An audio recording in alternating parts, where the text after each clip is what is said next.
Jesús tiene las respuestas. Regresamos al estudio de Marcos. Habíamos tomado una pausa para ver las ordenanzas del bautismo y la Santa Cena, como tuvimos bautismos hace 2 semanas. Entonces veíamos la importancia y el significado de cada una de estas.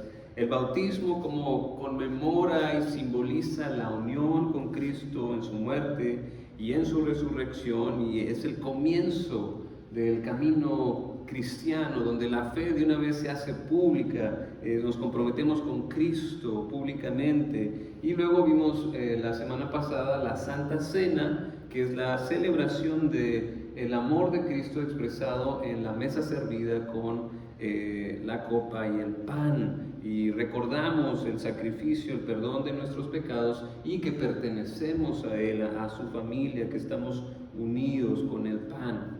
Y bueno, y ahora regresamos ya al estudio de Marcos. Ya vamos en el capítulo 12, hemos avanzado ya mucho y ya tenemos una mejor noción de lo que Marcos está diciendo, y estamos conociendo quién es Dios, cómo es Dios, ¿verdad? A veces nos preguntamos cómo es Dios, y Marcos nos pone una imagen pues, en Cristo de quién es Dios y cómo es Dios. Y ya estamos en el tiempo esperado por Jesús, que le anunciaba a sus discípulos: todavía no es mi tiempo, todavía no es mi tiempo, y luego dijo: ya es mi tiempo. Ese tiempo donde iba a ir a Jerusalén, donde lo buscaban para matarlo, por eso se evadía y no iba a Jerusalén, pero ahora ya entró a Jerusalén. Es lo que celebramos en la Semana Santa, ¿verdad? El Domingo de Ramos, que Jesús entra montado en un burrito. Escoge la humildad, escoge identificarse con lo que había dicho el profeta Zacarías de un rey humilde y diferente. Y entra a Jerusalén, observa, y luego empieza a enseñar, empieza a hacer señales en Jerusalén, como vimos la planta que se seca, y cómo le dice a la gente, y luego empieza la oposición, sus enemigos empiezan a tener discusiones con Jesús, y Jesús los deja totalmente callados. Pero ya estamos en ese tiempo donde el Hijo del Hombre tiene que sufrir muchas cosas, ser rechazado por los ancianos, por los jefes de los sacerdotes y por los maestros de la ley. Es necesario que lo maten y que a los 3 días resucite. Estamos en esa semana, la última semana de Cristo antes de su resurrección. Y entonces, ¿qué pasó? Que sus enemigos se juntaron, aunque eran de diferentes posturas políticas y teológicas, que no vamos a juntarnos porque hay que acabar con este Jesús.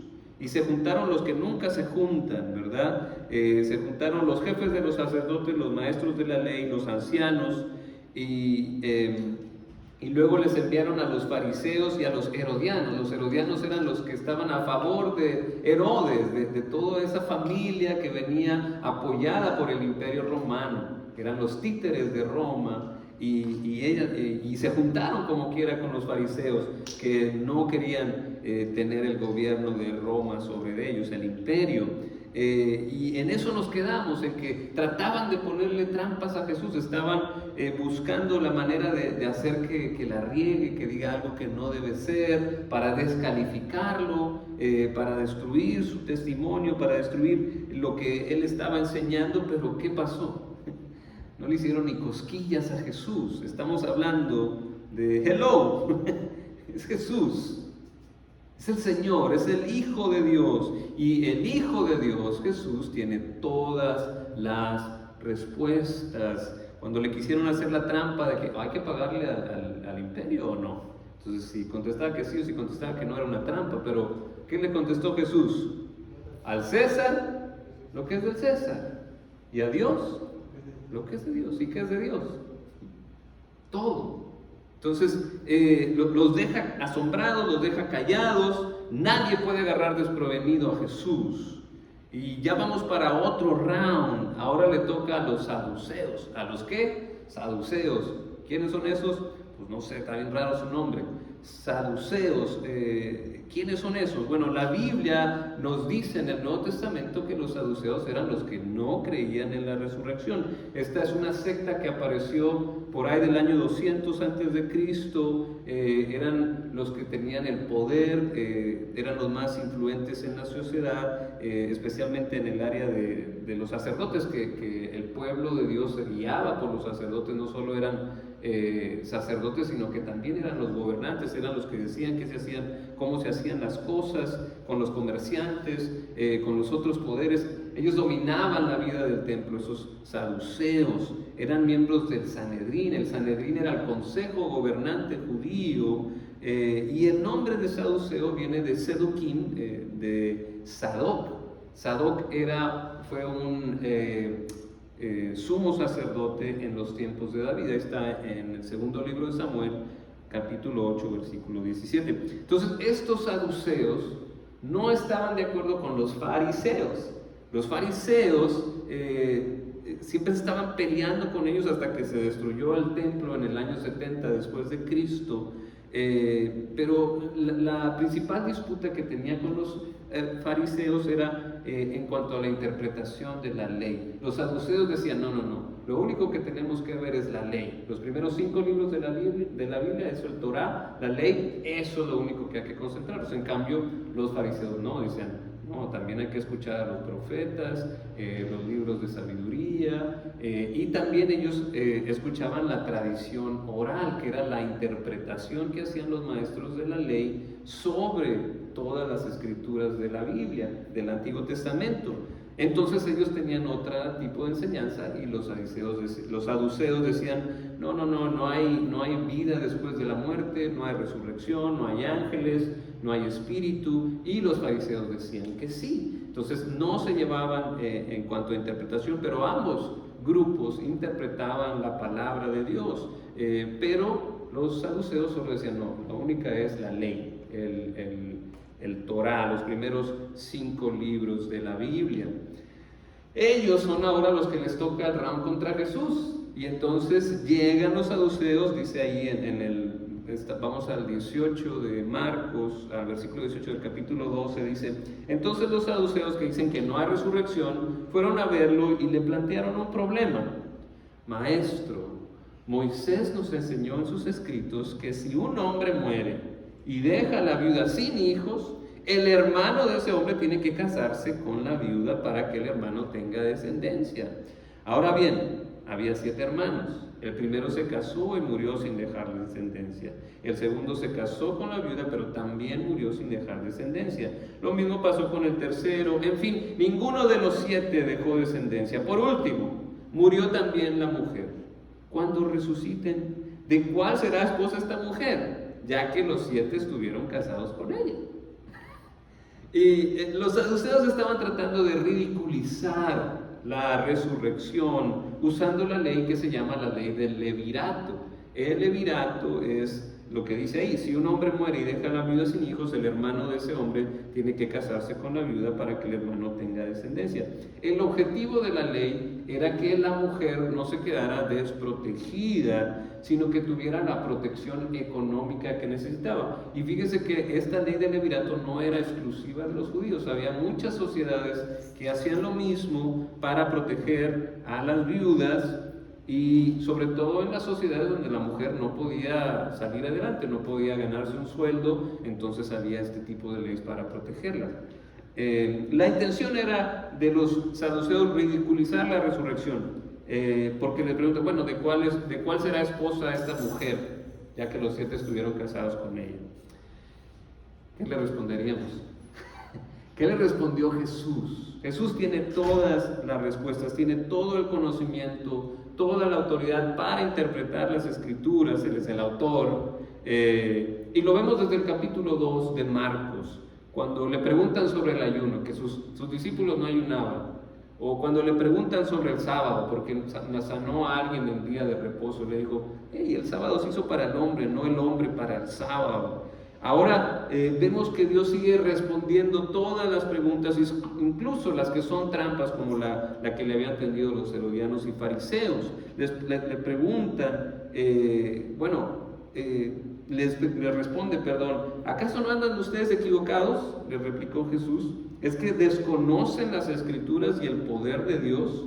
Cuando resuciten los muertos, no se casarán ni serán dados en casamiento, sino que serán como los ángeles que están en el cielo. Pero en cuanto a que los muertos resucitan, ¿no han leído el libro de Moisés en el pasaje sobre la zarza? ¿Cómo le dijo Dios? Yo soy el Dios de Abraham, de Isaac y de Jacob. Él no es Dios de muertos, sino de vivos. Ustedes andan muy equivocados. Jesús los pone en su lugar. Les dice, están equivocados. Ustedes, una de dos, o no saben de las Escrituras o no saben del poder de Dios. Cuando habla del poder de Dios, habla del poder de la resurrección. Cuando resuciten los muertos, dice Jesús, eso quiere decir, no es si resucitan los muertos, es cuando resuciten los muertos. Eso quiere decir que hay vida después de la muerte, pero no para todos va a ser lo mismo. Si usted lee un poco más de su Biblia, se va a dar cuenta que hay dos destinos. En uno hay lloro y crujir de dientes, y en el otro es donde va a estar Cristo. Va a haber un juicio, en lo que se le llama el juicio final. Todos van a resucitar, como dice Apocalipsis 20, del 11 al 15, dice, todos los muertos van a resucitar y van a ser juzgados. Pero Dios hace una distinción entre los justos y los injustos. Los justos son los que son justificados por Cristo y los injustos son los que mueren en su pecado. Dice Daniel, y muchos de los que duermen en el polvo de la tierra serán despertados, unos para vida eterna y otros para vergüenza y confusión perpetua. Ahí dice Daniel, el profeta Daniel 12:2. Eso es en cuanto al poder de Dios que desconocían los saduceos, y en cuanto a las Escrituras, a las relaciones matrimoniales, Jesús dice, cuando resuciten los muertos no se casarán ni serán dados en casamiento, sino que serán como los ángeles que están en el cielo. El punto principal del cielo es que vamos a estar con Dios. El objeto de nuestra adoración, que es Cristo, que es Dios, va a estar ahí en el cielo. No vamos a necesitar nada más. Así que no se preocupe, no va a ser usted desilusionado en el cielo y dice, ay no, esto no era lo que esperaba. No, al contrario, va a ser mucho más de lo que te imaginas. Dice la palabra de Dios, ningún ojo ha visto, ningún oído ha escuchado, ninguna mente humana ha concebido lo que Dios ha preparado para quienes le aman. Nos espera una gran recompensa, dice Jesús. Así que no se agüiten por lo que está pasando de aquí, es temporal. Lo eterno va a ser genial para los que me aman, para los que me siguen. Entonces, yo sé que para muchos el matrimonio es como el cielo. Es el lugar donde encontramos una relación hermosa y plena, pero Dios tiene algo mucho mejor en el cielo. Algo más allá de lo que nos podamos imaginar, estar en la presencia de Dios, del Dios, el creador de todo. Vamos a estar cara a cara con Él, lo que muchos hemos pedido. Señor, muéstrame tu gloria. Moisés le pidió, muéstrame tu gloria. Le dijo, pues deja que veas un poquito, un destello. Cuando Jesús se transfiguró, vieron también un destello de la gloria de Dios. Pero cuando estemos en el cielo, vamos a tener un cuerpo que va a poder resistir la gloria de Dios. Y ya no va a haber más pecado, ya no va a haber más muerte, ya no va a haber más tristeza. Nuestras lágrimas van a ser secadas y se nos va a olvidar toda la tristeza que pasamos, todas nuestras pruebas. Va a haber algo mucho mejor. Y lo que dice Jesús es eso. Ustedes no saben, no entienden lo que dicen las Escrituras. Y Jesús usa el Pentateuco, que era lo que creían los saduceos, y de ahí agarra en Éxodo 3:6, yo soy el Dios de Abraham, de Isaac y de Jacob. Y les da en la mera, ¿cómo se dice? Les da en el mero punto. Les dice, ¿no han leído? O sea, los pone en ridículo a ellos. ¿Cómo es que no han leído esta porción de las Escrituras? Y no se dan cuenta que Dios es Dios de vivos y no de muertos, porque dice, yo soy, no era, yo soy el Dios de Abraham y de Isaac y de Jacob. Así que si el Señor es tu Dios, tu Dios de verdad, tienes la vida eterna. De hecho, eso dice la primera carta de Juan, capítulo 5, 11 y 12. Esto le dice a Juan, que es uno de los discípulos más cercanos de Cristo, es lo que dice él. Dios nos ha dado vida eterna y esa vida está en su Hijo. El que tiene al Hijo tiene la vida. El que no tiene al Hijo de Dios no tiene la vida. Jesús tiene todas las respuestas y da las respuestas de una manera maravillosa, aclara y guía a la gente. Entonces, cuando estaba pasando todo esto, uno de los maestros de la ley, de los que estaban ahí, se acercó y los oyó discutiendo, y al ver lo bien que Jesús les había contestado, le preguntó, de todos los mandamientos, ¿cuál es el más importante? Aún sus enemigos se daban cuenta que Jesús tenía razón en lo que decía, tenía sabiduría, y por eso le hacían preguntas. ¿Cuál es el mandamiento más importante? Dios había encargado muchas cosas a su pueblo, y era un debate persistente entre los maestros, entre los intérpretes de la ley. ¿Cuáles eran los mandamientos de mayor peso? ¿Cuáles eran los que tenían prioridad? Los que se habían que obedecer primero. Y de hecho, este debate llevó a formular una lista de todos los mandamientos de Dios, y un judío los separó, hizo una lista de 613 mandamientos, 365 negativos, o sea que no debes de hacer, y 248 positivos que sí tienes que hacer. Y entonces, ¿cuál es el más importante? Le preguntan a Jesús. Era una buena pregunta, digo yo. Y Jesús tiene las respuestas. Y le responde, el más importante es, oye Israel, el Señor nuestro Dios es el único Señor, contestó Jesús. Ama al Señor tu Dios con todo tu corazón, con toda tu alma, con toda tu mente y con todas tus fuerzas. Y el segundo, ya le dio el bonus, el segundo es, ama a tu prójimo como a ti mismo. No hay otro mandamiento más importante que estos. Y en otros evangelios dice, aquí con esto cumples la ley, los profetas, cumples todo cuando tú haces esto. Entonces lo que hace Jesús es maravilloso porque conecta estos dos mandamientos de los más importantes, que se consideraban de más peso, con una palabra en común. ¿Cuál es la palabra que tienen en común estos dos mandamientos? Amar. Amar a Dios, amar al prójimo como a uno mismo. Eso es lo más importante para Dios. Dios es amor. Y también lo conecta con lo que se le llama el Shema para los judíos, que es la declaración de fe en este Dios, el Señor, ¿verdad? Él es el único Señor. Oye Israel, el Señor nuestro Dios es el único Señor. Y esta oración se hacía en las mañanas y en las tardes por los judíos. Entonces conecta todo con esto, y así nos enseña cuáles son las prioridades que debemos de tener, qué debemos de hacer primero. Entonces lo primero es amar a Dios. Amar a Dios, eso quiere decir que lo ames no solo con lo que te sobra, sino con todo lo que tienes, con tu mente, con tu corazón, con tus fuerzas, tus recursos. Todo se le da a Dios. Y el segundo es, ama a tu prójimo como a ti mismo. Para Dios es importante el amor. A Dios lo pone en el lugar número 1 de prioridades de lo que hay que hacer, a amar, y eso no se nos debe de olvidar. Y también nos pone las prioridades de lo que debemos de hacer. De nuevo, Jesús deja apantallados a todos, incluso a sus propios enemigos, y miren lo que dice la Biblia.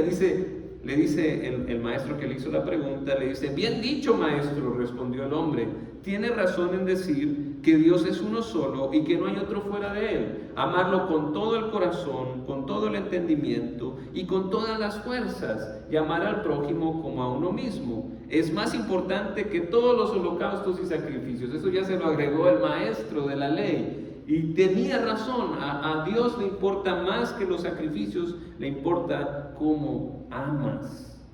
Ama y haz lo que quieras. Al ver Jesús que había respondido con inteligencia, le dijo: no están lejos del reino de Dios. Y desde entonces nadie se atrevió a hacerle más preguntas. ¿Por qué? Porque Jesús tenía todas las respuestas y no podían hacerle trampa, no le podían ganar a Jesús. ¿Quién le puede ganar a Jesús? ¿Usted se ha puesto a discutir con Dios? Dice: ay, Dios, tú no sabes lo que estás haciendo en mi vida. ¿Quién cree que va a tener la razón? ¿Cuándo le vamos a poder ganar a Dios? ¿Cuándo se va a equivocar el Señor, el creador de todos, el que nos creó a nosotros? No se va a equivocar. Entonces, dejaron de hacerle preguntas. Y como ya nadie le hizo preguntas, entonces Jesús hace una pregunta. Les dice: mientras enseñaban el templo, Jesús les propuso: ¿cómo es que los maestros de la ley dicen que el Cristo es hijo de David? Y regresamos de nuevo. Jesús regresa al tema de la autoridad de Jesús. Jesús mismo responde a la pregunta, porque Jesús tiene las respuestas. Dice: David mismo, hablando por el Espíritu Santo, y aquí está declarando la inspiración de las Escrituras, declaró: dijo el Señor a mi Señor: siéntate a mi derecha hasta que ponga a tus enemigos debajo de tus pies. Si David mismo lo llama Señor, ¿cómo puede ser su hijo? La muchedumbre lo escuchaba con agrado. Jesús está tratando de incitar, de provocar el pensamiento de una interpretación del Mesías que ellos estaban esperando, un Mesías político, un Mesías terrenal. El punto señalado por Jesús es que David se dio cuenta de la diferencia entre la soberanía, el reinado político y terrenal, y el nivel superior que iba a tener el Mesías, porque el Mesías no solo es hijo de David, él es también especialmente su Señor. Su papel no era restaurar el reino de Israel davídico, la soberanía de Israel. Él no simplemente extiende la obra del reinado de David, sino que viene a establecer un reino completamente diferente, cuyo trono está situado nada más y nada menos que a la derecha de Dios. No es el mismo reino que el reino de David. Por eso decimos que Jesús tiene las respuestas. Él nos ayuda a entender. Y lo interesante es que después de esto, Jesús da una advertencia. Da una advertencia. Jesús tiene las respuestas y les da una advertencia. Como parte de su enseñanza, Jesús decía: tengan cuidado de los maestros de la ley. Les gusta pasearse con ropas ostentosas y que los saluden en las plazas, ocupar los primeros asientos en las sinagogas y los lugares de honor en los banquetes. Se apoderan de los bienes de las viudas y a la vez hacen largas plegarias para impresionar a los demás.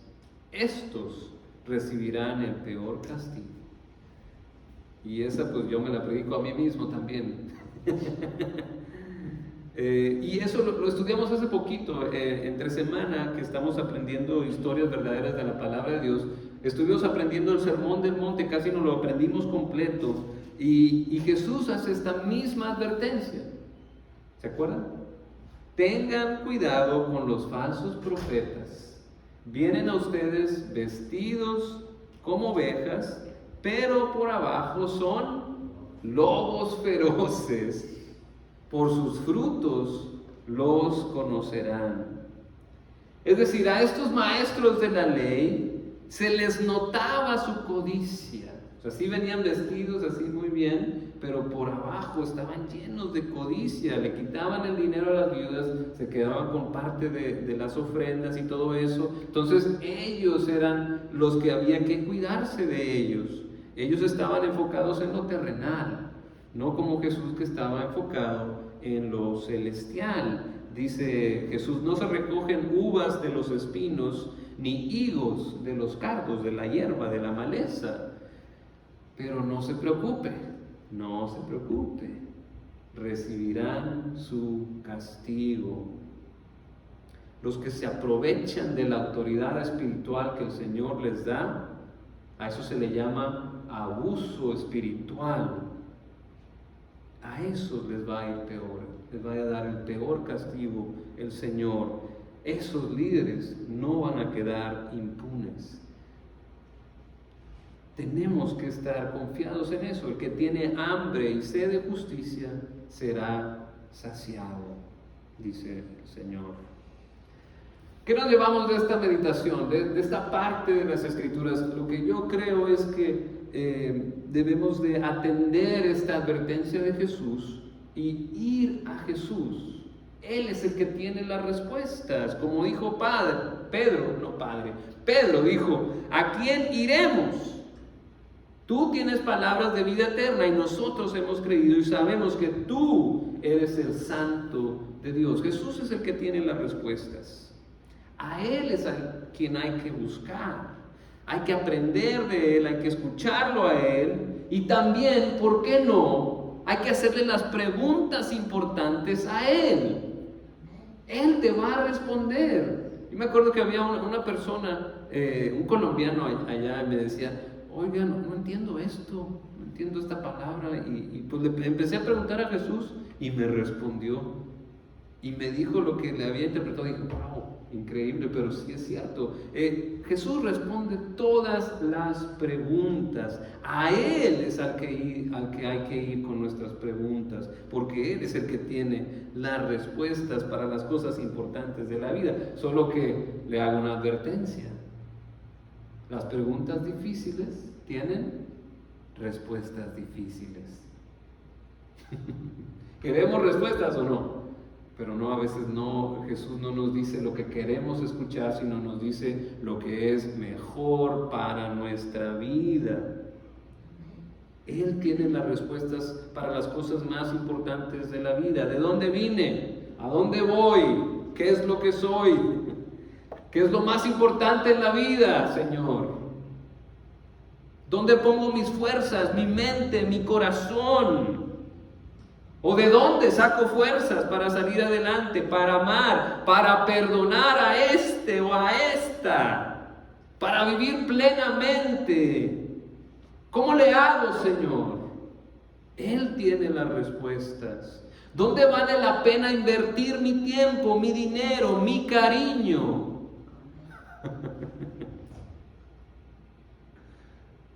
Échame la luz, Señor. No me abandones. ¿Qué hago en esta etapa de mi vida? Jesús te va a sorprender. Sus respuestas son vida. Sus palabras son vida. No hay otro. No hay otro. Búscale y vas a salir desilusionado. Las drogas, el alcohol, el placer, el dinero, la familia, vas a quedar desilusionado. El único que tiene todas las respuestas es Jesús. El único que puede darte la verdadera guía que estás buscando es Jesús. Por eso ven, acércate, escucha, pregunta y recibe sabiduría de lo alto. ¿Cómo? ¿Cómo le hago entonces? ¿Cómo le pregunto a Jesús? ¿Cómo le hago para escuchar a Dios? Pues muy fácil, lo repetimos muchas veces, es básico. Ora, habla con Dios, di lo que tienes en el corazón, pídele que te examine, pídele que te muestre, ve con Él. Lo dijimos en el Sermón del Monte. busca y encontrarás. Llama a la puerta y se te abrirá. Pide y se te dará. Es una orden de Dios. Vaya, hágalo, ore, lea su Biblia. Es que a veces no sabemos todo lo que Dios ya nos ha respondido en la Biblia, todo lo que ya está ahí, como lo que acabamos de ver. ¿Qué es lo más importante, Dios? Ama al Señor tu Dios con todo tu corazón, con toda tu mente, con todas tus fuerzas.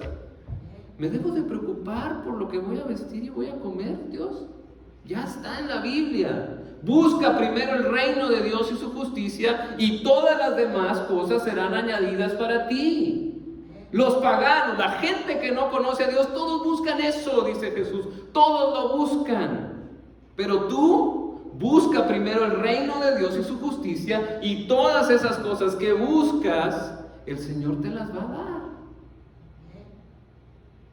A veces dice la palabra, el pueblo se pierde por ignorancia. No sabes lo que Dios ya ha dicho, no sabes cómo Dios ya te ha respondido esas preguntas que tiene, ya están ahí. Hay algunas que no están ahí, esas sí, dele.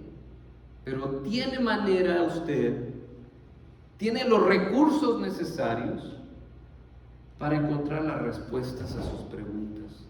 Y esas las tiene Jesús. Están ahí en la Biblia, están en la oración, están en buscarlo en la iglesia, en la comunidad de los santos, buscarlo en el servicio, buscarlo en el silencio. Queremos escuchar a Dios, pero nunca nos callamos. Queremos escuchar a Dios, pero nunca ponemos atención a lo que está pasando a nuestro alrededor, a lo que Dios está haciendo. Búscalo, ábrele la puerta de tu corazón. Dice Jesús, yo estoy a la puerta y llamo. Muchas veces usamos ese versículo para la gente que es incrédula. Jesús está a la puerta y está llamando a tu corazón. No. Ese versículo es para una iglesia. No te alejes de Dios. Ábrele la puerta, toca tu puerta. Y si le abres la puerta, dice Jesús, entramos y cenamos contigo. Hacemos comunión de verdad. Él tiene las respuestas. Él es el que te está buscando. Y dice la palabra de Dios, si tú lo buscas con todo tu corazón, lo encontrarás. Dice el profeta Jeremías 29:13. No importa en qué nivel o en qué etapa de tu crecimiento espiritual estés, tienes que buscar a Jesús.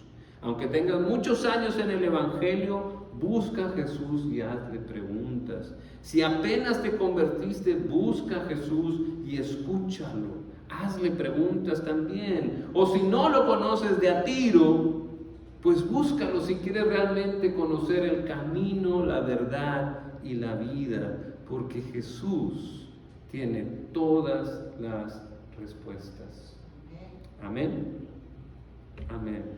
Quiero compartirles este canto que nos recuerda que necesitamos a Jesús.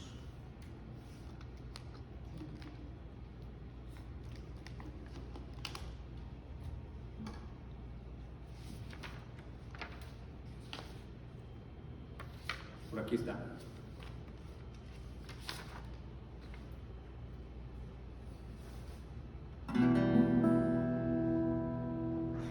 Nunca pienses que nada te falta, no te engañes, te falta Jesús. Nunca pienses que todo lo tienes, no te engañes, te falta Jesús. Sin Jesús en la vida del hombre no hay paz. Sin Jesús en el nombre hay un vacío de Dios. Nunca pienses que nada te falta, no te engañes, te falta Jesús. Nunca pienses que